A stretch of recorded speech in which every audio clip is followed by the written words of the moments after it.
How to add a C#.NET Excel API to your desktop application. In this video, we'll get started creating a simple application that uses the Document Solutions for Excel.NET API. This video focuses on creating an Excel document using the API on Windows.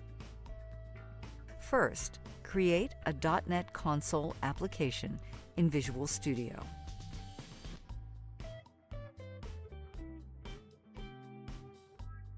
Next, click on the Tools menu at the top, hover over NuGet Package Manager, and choose Manage NuGet Packages for Solution.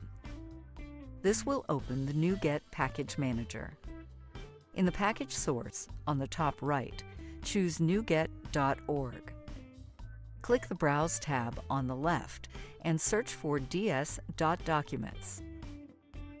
In the left panel, choose ds.documents.excel. After the installation is complete, go to the NuGet folder in the Solution Explorer and confirm that the required packages have been added to your project. Open program.cs and add the two namespaces we'll be using throughout the project. Now we'll create the Excel file. First, create a new workbook in Code and add a worksheet so we can start adding data. Let's also give the worksheet a name. Next, we'll initialize our data. Here we will copy in a two-dimensional array and assign it to the value of a worksheet range. We added two ranges so that we can add data to another table. Now let's add some basic formatting for the different cells that will become our table headers. We can merge the header cells while also setting the font size, color, bolding, and more. Let's add some final cell values for our future tables and save the workbook to view our progress. It's coming along, but let's fix some things up. First, let's set the row and column widths and heights, as well as some numerical formatting rules. Next, let's create and add two tables called Income and Expenses. Set them to the range of data added above and apply a built-in table style to each.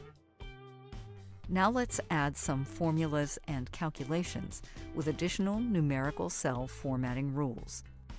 Lastly, let's add some conditional formatting to display a colored data bar representing the % of monthly income spent. This looks good, but it could use a chart. First, let's add a clustered column chart and set some basic properties.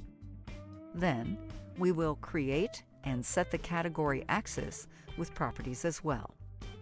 Finally, let's format the series axis and add a series to the chart. Now we have our final Excel file, complete with an added chart that can be edited natively in Excel.